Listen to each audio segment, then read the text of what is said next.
ہم کو اور آپ کو نیکیاں کرنے سے زیادہ فکر نیکیوں کی حفاظت کیوں ہونی چاہیے، اور یہی ایک مومن کی پہچان ہے، یہی ایک مومن کی نشانی ہے۔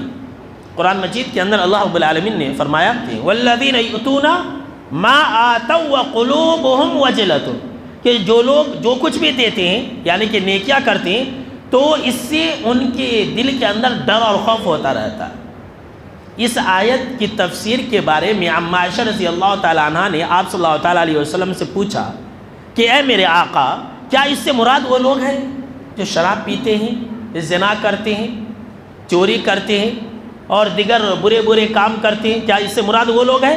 تو آپ صلی اللہ تعالیٰ علیہ وسلم نے بڑے پیار سے کہا کہ نہیں اے صدیق کی بیٹی، اس آیت سے مراد وہ لوگ نہیں ہیں، بلکہ اس سے مراد وہ لوگ ہیں جو روزے رکھتے ہیں، جو نماز پڑھتے ہیں، جو زکوٰۃ دیتے ہیں، لیکن ان کے دلوں کے اندر یہ ڈر اور خوف لگا رہتا ہے کہ اللہ تقبل منہم، کہ کہیں یہ ساری نیکیاں ضائع اور برباد نہ ہو جائے۔ دیکھیے یہ مومن کی پہچان ہے کہ جو کچھ بھی نیکیاں کرتے ہیں وہ ہمیشہ اپنی نیکیوں کے بارے میں فکر مند رہتے ہیں، نیکی کرتے جاتے ہیں، نیکی سے بے فکر ہو جاتے ہیں۔ ہماری نیکیاں چاہے برباد ہو جائے، چاہے ضائع ہو جائے یا پھر نہ رہے یا محفوظ رہے، ہمیں اس سے کوئی مطلب نہیں ہے۔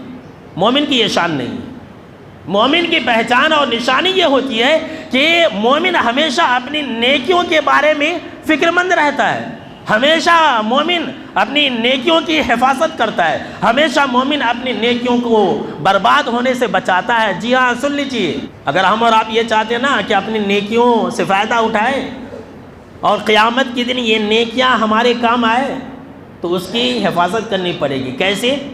ٹھیک ایک کسان کی طرح، ذرا مثال بھی سن لیجیے۔ اچھا، کسان بیج ڈالنے کے بعد اپنے کھیت کو بھول نہیں جاتا، بھول جاتا ہے کیا؟ ڈال دیا اور ہو گیا، نہیں کرتا ہے، بلکہ کسان کیا کرتا ہے؟ اس بیج کے بارے میں ہمیشہ فکر مند رہتا ہے، اپنے کھیت کو آتا رہتا ہے، جاتا رہتا ہے، کبھی مکھی اور مچھر اور بیماری سے بھگانے والی دواؤں کا اور کھاد کا چھڑکاؤ کرتا رہتا ہے، کبھی چڑیے اور جانوروں کو بھگانے کے لیے صبح سے لے کر کے شام تک، شام سے لے کر کے صبح تک اپنے کھیت کے اندر ڈیرا جما دیتا ہے اپنے کھیت کی حفاظت کے لیے۔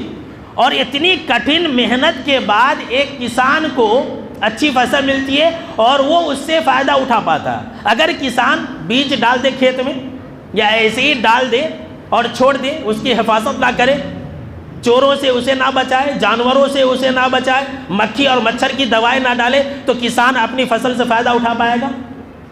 بالکل نہیں، برباد ہو جائے گا۔ تو ٹھیک اسی طرح سے اگر ہم اور آپ یہ چاہتے ہیں کہ یہ نیکیاں، یہ نماز، یہ روزے، یہ زکوٰۃ، یہ صدقات و خیرات، یہ حج اور یہ عمرے اگر ہمارے کام آئے تو ہم کو اور آپ کو اس کی صبح شام میں حفاظت کرنی پڑے گی، اس کا نگراں بننا پڑے گا، محافظ بننا پڑے گا، اپنے نیکیوں کا واچ مین بننا پڑے گا۔ یاد رکھ لیجئے، اگر ہم نے ایسا نہیں کیا تو کل قیامت کے دن ہم کو اور آپ کو بہت پچھتانا پڑے گا، بہت افسوس کریں گے، خون کے آنسو روئیں گے۔ یاد رکھ لیجئے۔